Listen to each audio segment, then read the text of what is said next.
This is Our Rough Draft, a podcast, real talk for real relationships. Welcome to Our Rough Draft, where we share real stories from marriage, work, life, and the adventures along the way. We'll laugh, maybe get real, and hopefully help you spark some new conversations in your own life.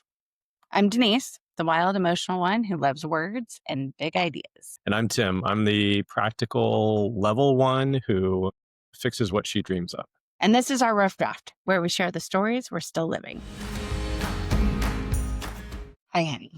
Hi, how are you? Welcome to Our Rough Draft. Welcome to Our Rough Draft. Happy to be here today. Me too. Awesome. How you doing? Good, although this morning was weird. Yeah, tell me about that. So strange. So I went to the gym like I usually do, but I get up super early to go to the gym, right when it opens.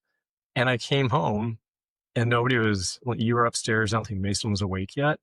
And I sat down in the chair and literally fell asleep. And then that wasn't the worst part. I fell asleep and then I woke up, kind of startled myself and woke up.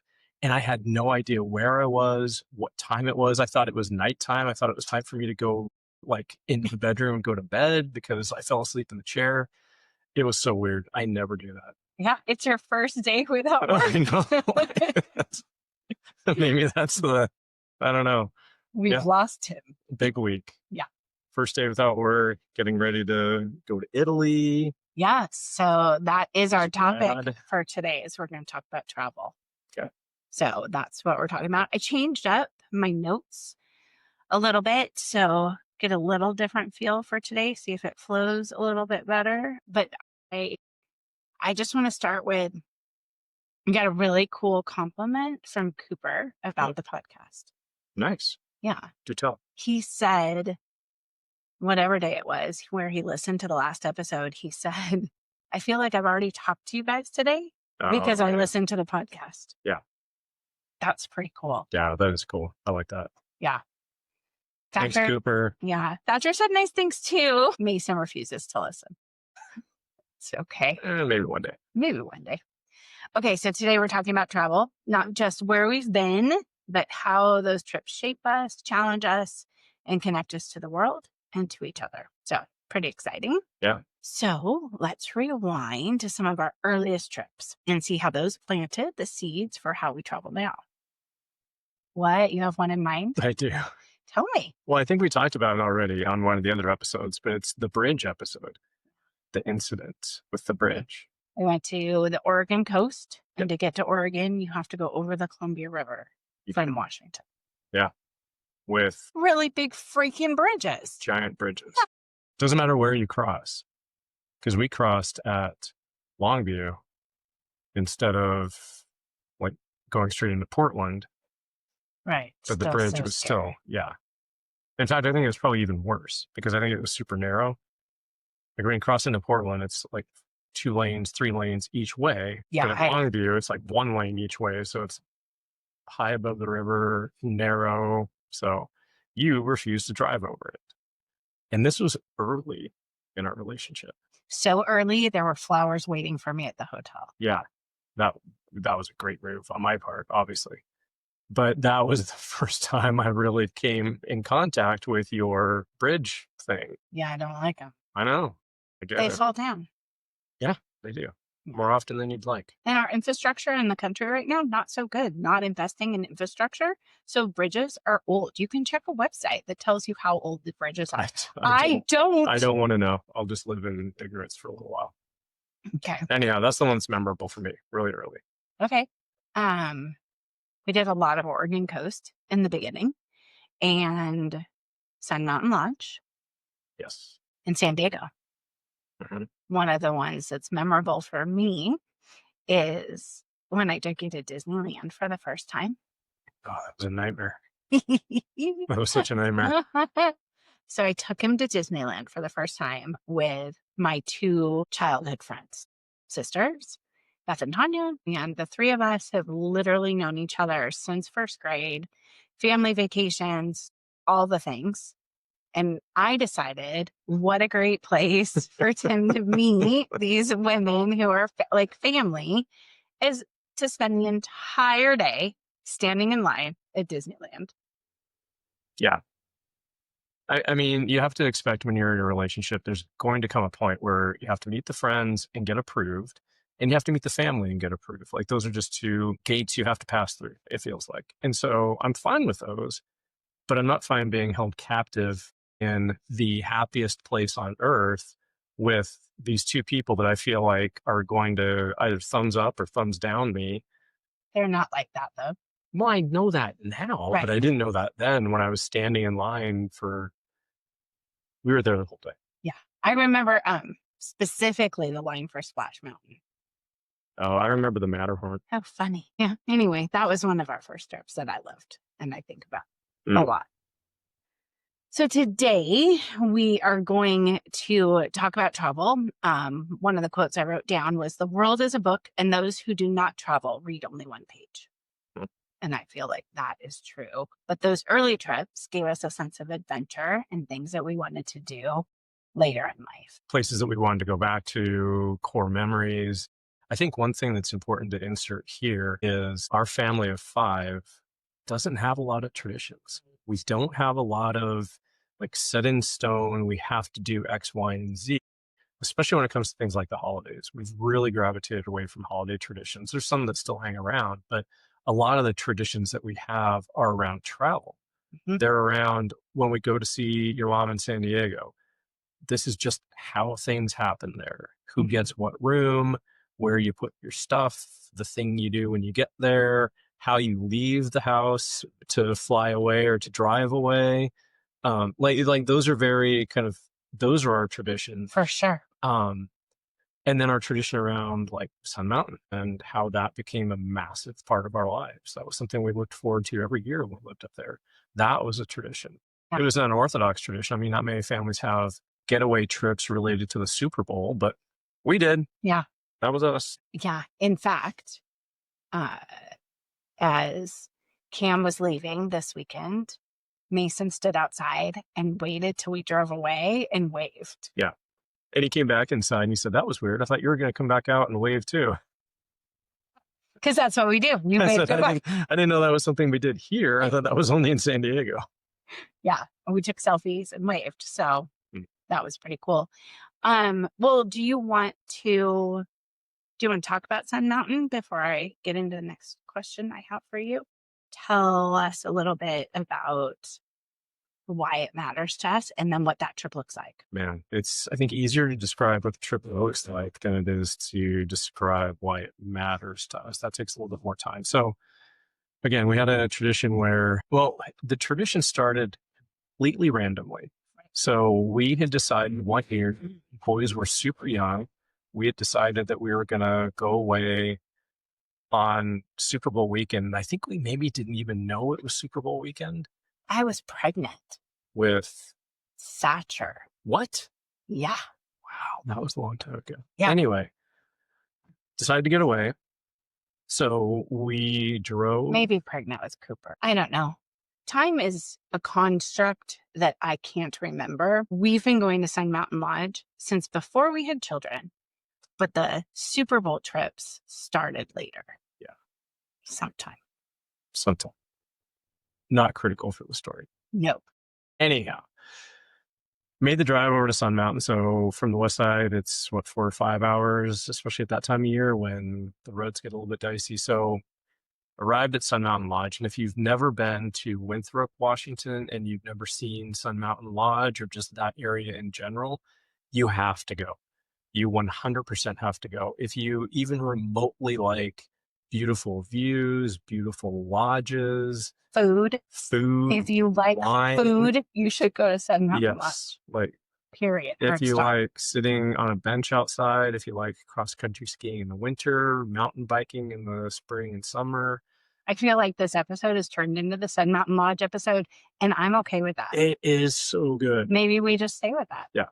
Anyway, so we go to the lodge, and it is, as we mentioned, Super Bowl weekend. So we had this plan. We were going to cross-country ski snowshoe. We were going to spend some time in the snow, and lo and behold, and we did those things. But the funniest part of the weekend was they were having a Super Bowl watch party in one of the ballrooms.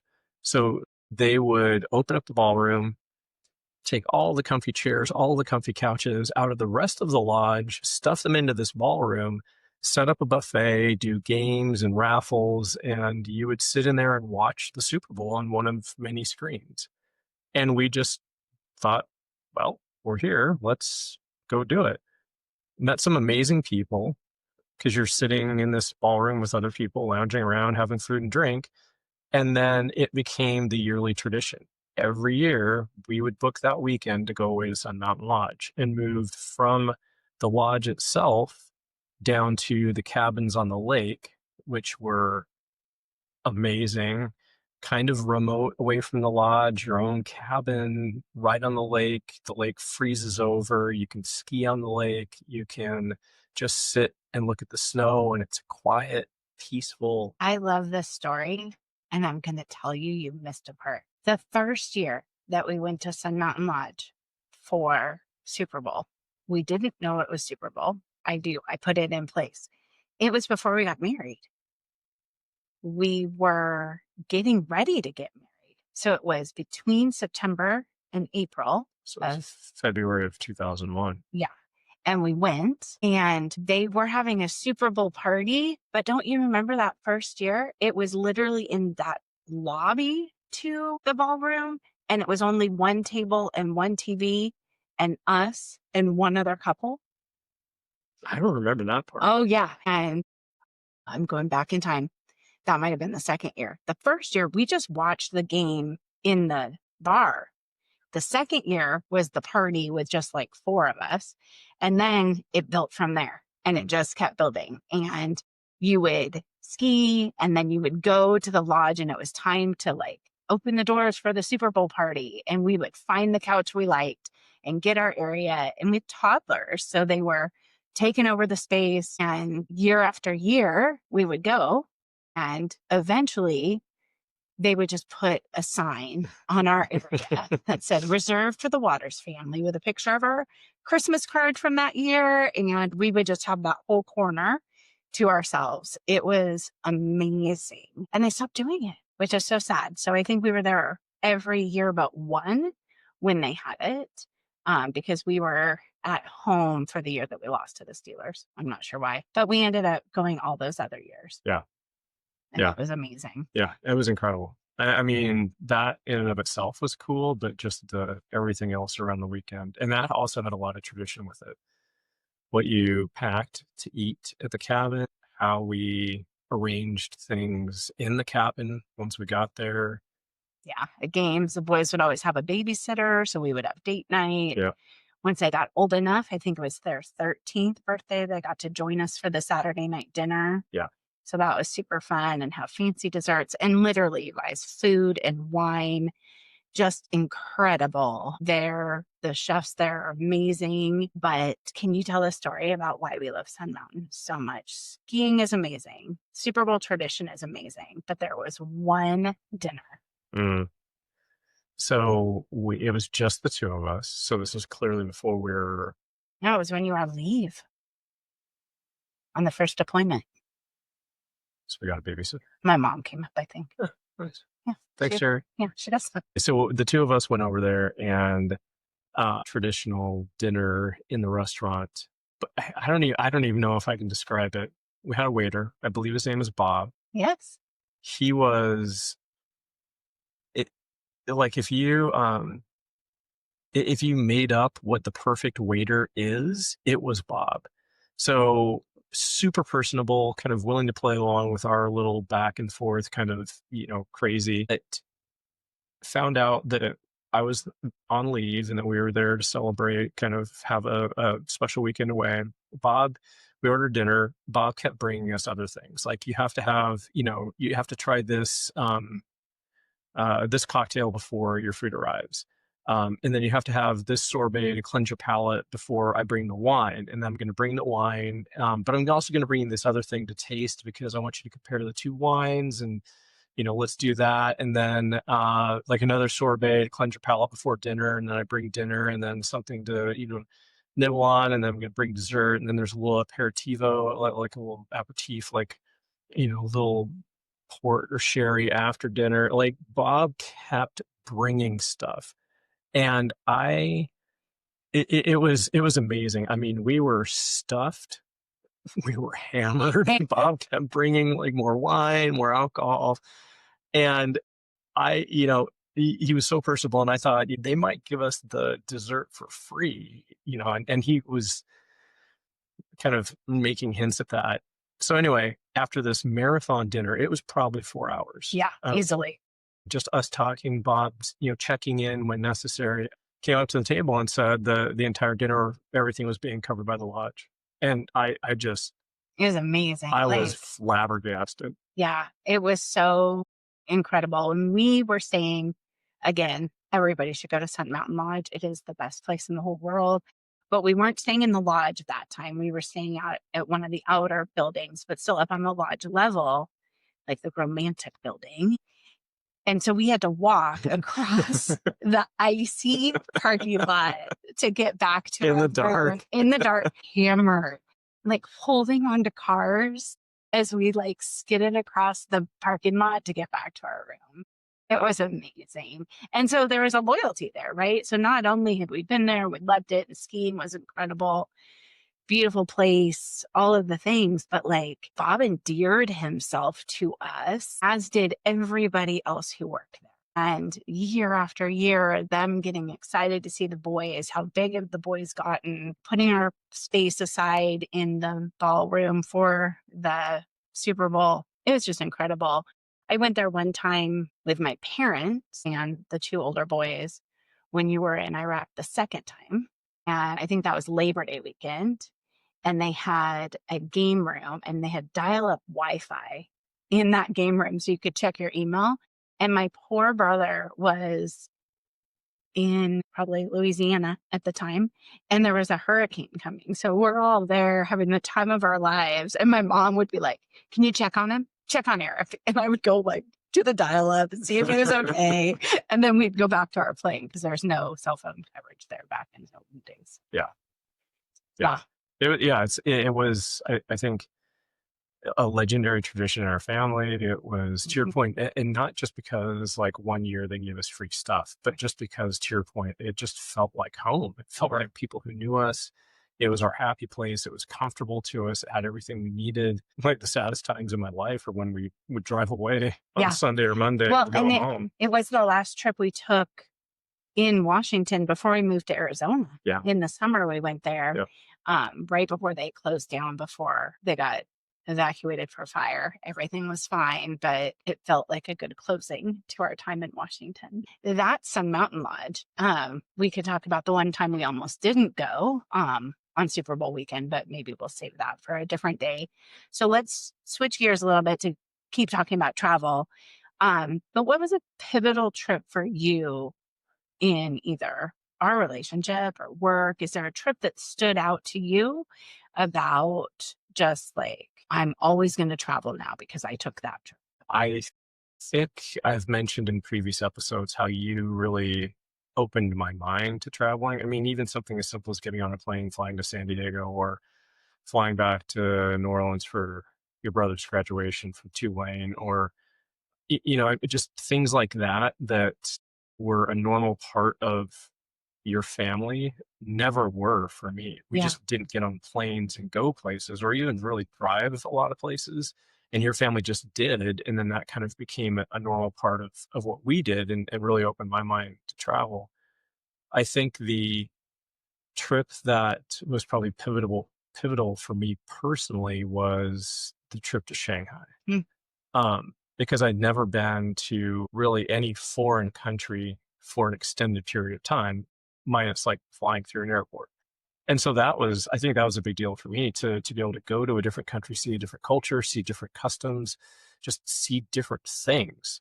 And then Milan, like those international trips, I think really opened my eyes that I could travel internationally. That international travel was not this, big scary thing that I could never do. Right. Because flying to Mexico, on our honeymoon was one thing. Right. Going to Shanghai or Milan or just all these different places, that was completely different.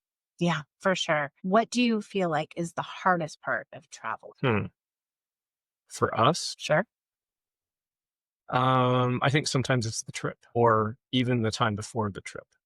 I think packing for Sun Mountain and getting everything and everyone in the car, and that's a stressful time. I think packing to go camping, I think about some of the getting to is the stressful part, but then the trips themselves are great. So if you have to trade one for the other, I'd rather have stress and conflict in the up to the trip or up to the destination point, and then the destination is great.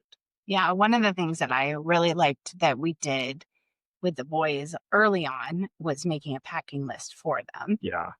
So we would type it up, print it off, give them each a copy and say, this is what you're responsible for packing for yourself. And I think recently, within the last year, we were going somewhere and Mason looked at me. He's like, where's my packing? I was like, I don't know, like print it yourself. He doesn't listen to this, so I can say bad things about him. Right. So that I think that helped. For me, what I think made it hard in those times is that it was always school season for Sun Mountain or right after school got out in summer. And so I was already exhausted or something, stuff was always going on. So then like trying to pack and get out the door, like was always one more thing. But here it is, Monday. We leave Friday morning at 6 a.m. Who's packed anything? No. Yeah. We're gonna be stressed later in the week. But well, this will be done, so it'll be fine. We'll figure it out. Yeah. So what's the easiest or most natural part of traveling or being on the trip for you? That's a good question. I think it's gonna sound weird, but I think being there is the easiest because I think that my anxiety around travel is now non-existent or a lot less than it used to be. So I think that it's not just the trips themselves. Like nobody wants to wait in the security line at the airport, and flights sometimes are really bad because you're crammed next to everybody else. Like those aren't fun parts. And I think you know that, and I think you just have to accept it if you want to go someplace. But I think being there and being able to let go of um, all the daily routines back at home, or all the things I think I need to do, or all of the X, Y, Z. So I think now the trip itself, like the destination, is the easiest part. Yeah. What about you? I like being in new places, like seeing what's around me, getting my bearings. Where am I going to walk to? Where am I going to eat? Where am I going to find books? Where am I going to find fabric? Whatever it is, I like just the lay of the land. So I really, that first part of like getting in and seeing, I really like. So I like going to new places to do that. Yeah, that's a great point. I think about what you said about airports and that type of thing. I think that there's a risk there, though, of if you think that the traveling part is just to get through it, to get to the place, you can miss out on some opportunities. And I'm thinking back, I don't know what trip it was. There have been multiple times, though, that our boys in airports are pretty freaking phenomenal. So I know which one you're thinking about, but I'm thinking of a different one. So just hold your horses. Whoa. I remember the three of them lined up on a wall at the airport. And there was this other family with littler kids, like interacting with each other. And they were just watching it like it was a TV show. And then the little boy would like approach them like they were the big kids. And I just love that. I love interacting with kids mostly in travel situations or in new places because they aren't in their routines. They aren't doing their normal things. And it's just kind of a little bit of levity. Yeah. Yeah, go for it. Tell it. Well, for the record, and you're not going to believe me, but that was the one I was thinking of. So Thatcher in his green Atari shirt. Can you picture it? Yeah. Yeah. Tell the story about the airport with Woody and Buzz stuffed animals right after Alcatraz, Thatcher. Oh, God. So we were in San Francisco so that you could put on a concert on Alcatraz. This was the second one. Um, and we were flying back home. And so we were in the airport and I was sitting in the chair and Thatcher was 2 or 3, super young. And that's important because he went, you know, how airport chairs are set up in rows. He went, I think, around like the back, kind of out of my line of sight and down the row. You know, I was kind of looking for him to try and figure out where he was. Was he coming back? And I see him come cruising around the end of the row. And there was a girl, she was probably 18, 20 maybe, sitting at the end of the row. Thatcher comes cruising around the corner, walks past her, and you can almost hear like the squealing of the brakes. He stops, backs up so that he's in front of the girl, looks over at her and goes, and then just walks over to me. And I was mortified. I couldn't with this kid. I don't know. I have no idea where it came from. I literally have never taught our kids to do that. I don't know. He must have picked it up somewhere, but it was, in hindsight, the funniest thing that I've ever seen out of a kid that age. And the girl just started laughing and smiling, and she kind of, you know, looked and followed him as he went back. And I just did the kind of like, I'm so sorry, I didn't teach him that. Like, I'm not a creepy old dude.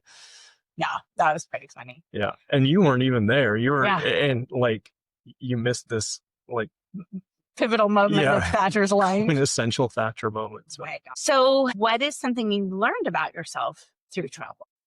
Like routine, like, I don't know if I like it. Maybe that's not the right word. Conditioned? I'm used to routine. I'm used to things being in the same place, traveling the same path, going to work goes this direction, going to whatever is this direction. Like that's the way. And travel forces you, especially new travel, like you're saying, forces you to be in a different place, look at different things, understand different things. Like something simple like, I want cookies for the hotel room and I am going to go to the grocery store. But guess what? It's not called Safeway where you are now. It's called who knows what. HEB. It's called Piggly Wiggly. I don't know. Like it's called something different. So just things like that where you realize that this is going to sound really stupid. So maybe we can edit this out later if it truly does sound stupid. But the thing that it showed me was there are millions and millions of people living in different places with different jobs and different families and different friends and different environments and like everything. And I think that's what you see. Mm-hmm. Like you see that there are these other people going about their daily lives in New Orleans or in Chicago or in some small town in Iowa. Like that, I think, is eye-opening. And I think that leads you to have a better, bigger perspective on life. Yeah. I had a quote about that for today. Travel makes one modest. You see what a tiny place you occupy in the world. Yeah. I think that's really cool. Yeah. Yeah. And travel changes you. And it should. Yes. And I think that 100%. that's really important. You should let it change you. Yeah. Yeah, absolutely. So let me share a little bit of mine because travel stretched me in ways I didn't expect. So I had kind of a summer of travel a couple of years ago where I went to the Cotswolds in England and London. And then I also went to Nantucket that summer. And eventually I ended up in Connecticut. I don't know. I was all over the place. It was a very hoity-toity summer for you. It was lovely. I loved it. I love traveling by myself, though, is what I discovered. Mm. I love being by myself in a new place and getting lost. We don't get lost anymore, right? With GPS, I used to get lost a lot. And you don't anymore because you always know where you are. Somebody's always tracking you. You can always find your way. Somebody calls you. Why are you there?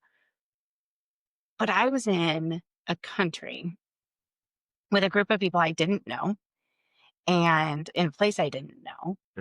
And nobody was counting on me to get anywhere. And so I would just take a path and I would go and I would see where it would take me. I did that when I was in Milan with you as well.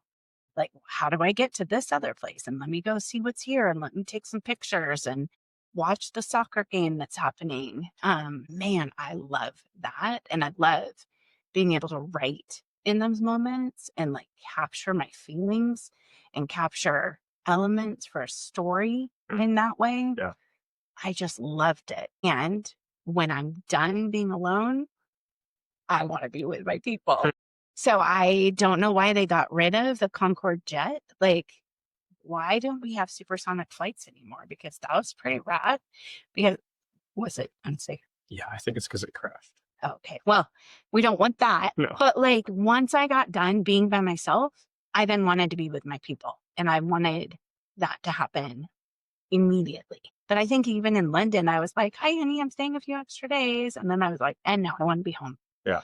And I want to be home and I want to be in my pajamas and I want to sit on my couch and I don't want to leave the house. That's my always. Done traveling. Yeah. So we have this idea for, I think, my ultimate travel adventure that I want to try. I want to go to a place where neither of us have been before and spend a day and a half on our own, investigating, seeing the things we want to see about that city, and then meet up for dinner, like on the second day, and then spend the rest of the trip together. But that way we can show each other what we found. Mhm. We have something to talk about. I've gotten the wiggles out and now I'm ready to be with my person. And I think that could be the best of both worlds. Yeah, I like that idea. I love the idea of using it as a way to further our communication, Yeah. to be able to talk about things, because I think you can slip into a shorthand in your daily routine. I know your daily routine, you know mine, and you just kind of get into this lull.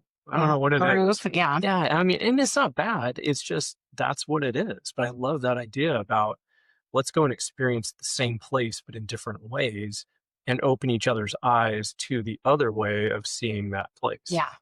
Yeah, I love that. Yeah. That just made me think about when we were in Mazatlan this last time and we went for the bike ride. Oh, yeah. So much fun. We rented bikes and went out and investigated until I like crashed. Literally. Not like, oh, I was tired. We were tired, but literally crashed Yeah. It was like I forgot how to ride a bike. for like 2 seconds. I put my phone in the basket and then it's cobblestones and giant holes. And I can ride cobblestones. I've rode cobblestones all over the world, I'll have you know, including Nantucket that summer. The cobblestones in Mazatlan eat me. So I hit this bump and my phone goes flying out of the basket. And that is when I forgot how to ride a bike because I was more concerned about my phone than riding the bike. So I stopped everything to grab my phone. I didn't get it. It landed in the street. But I am falling off the bike into traffic. Tim's behind me. It's going to crash into me. I was fine. My phone was fine, but it was funny. Well, and then I forgot how to use coaster brakes as these bikes were so old. They don't have hand brakes like they have coaster brakes. So I was like, shit, how do I stop? I'm going to run her over and I need to stop, but I can't stop because there's nothing on the handlebars to stop me. It just like we both just lost our minds for that brief moment. So what are you? We are headed to Italy to go to the Amalfi Coast with our friends Susie and Jeanette. Have a little tour planned. It's a big tour with a small amount of people. And I'm so excited. But what are you most excited for? I think continuing to reinforce that we can do international travel, that it's not scary, it's not intimidating, it's a wonderful opportunity to get away and see something else, like seeing the Amalfi Coast. So I'm a little bit of a nerd, but literally since the day that I read about Pompeii in National Geographic when I was 7, maybe 8, I was fascinated by it. I want to see it. Yeah. I mean, and that's the thing, like the fact that you can actually lay hands on history through travel, whether it's your own history, whether it's your country's history, whether it's the world's history, but you can touch history by traveling. That's the thing that I love about it. Yeah. I'm excited for the fact that I didn't plan anything. So that Yeah. seems to be one of the default things that I do in our family is I like plan the adventures when we're on a Mhm. trip. Like this is what we're going to do on this day and this is what we're going to do the next day. And I love it. I love a good, well-planned trip. And like people ask me what we're going to go see. I'm like, I don't know. Yeah. What are you doing on that day? I don't know. I know some basics. I'm showing up in Naples and I am getting in a taxi to Sorrento and my hotel is waiting for me. I know that I will eat gelato that night. That's kind of all I know about what we're doing for 4 days in Sorrento. Yeah. Pompeii will happen somewhere in there. I know that we're getting on a sailboat and going out to Capri and finishing the trip to Minori and then spending 4 days in Minori. And I know along the way, we're going to make pizza, see lemons, and wine. Yeah. And I'm good. So that's all we need. Yeah. And I am going to trust them to take care of the rest of it. And I'm so excited by it because it's just a different way for us to travel because we haven't done it that way before. And so that'll be super fun. I'm sure by day 2, I will be tired of being around people and I'll have to figure that out. Maybe that's where more wine comes into play, but I'm sure it will be awesome. I think it will be. Because they surround themselves with awesome people. And so I just am kind of looking forward to those conversations too. Not necessarily that I have to be in them, but that I can just listen to the conversation at a table. Like I loved that from Milan. We went into the neighborhood to eat one night and it was like family style and the kids were playing and families were talking and you could just sit and like listen to all of it. And it was beautiful. Yeah. Agreed. Yeah.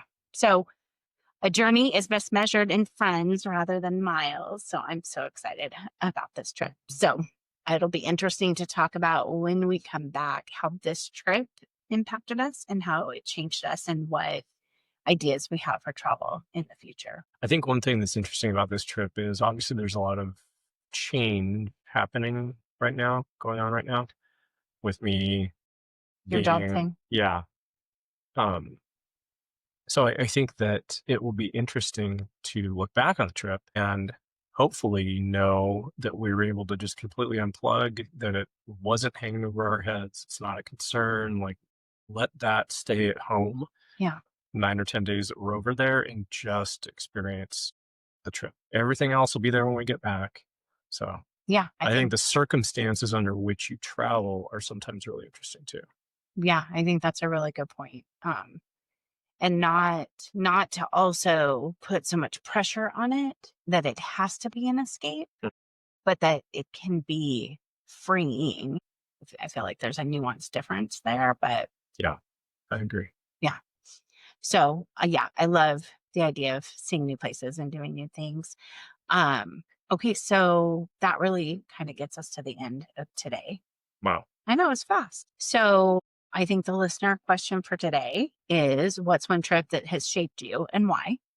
Ask someone you love about your favorite trip and what it meant to them, their favorite trip and what it meant to them. You can tell them about your favorite trip too. The dialogue is the part. It's a two-way conversation. Yeah. And then like the Dalai Lama says, once a year go someplace you've never been before. I love that. Doesn't have to be thousands of miles away. It doesn't. We have this kind of commitment to ourselves in Arizona that we will go see different things. And so, yes, we go to different sporting events for ASU, but we also go places. So some of our favorite Arizona trips so far have been up to the Navajo Nation.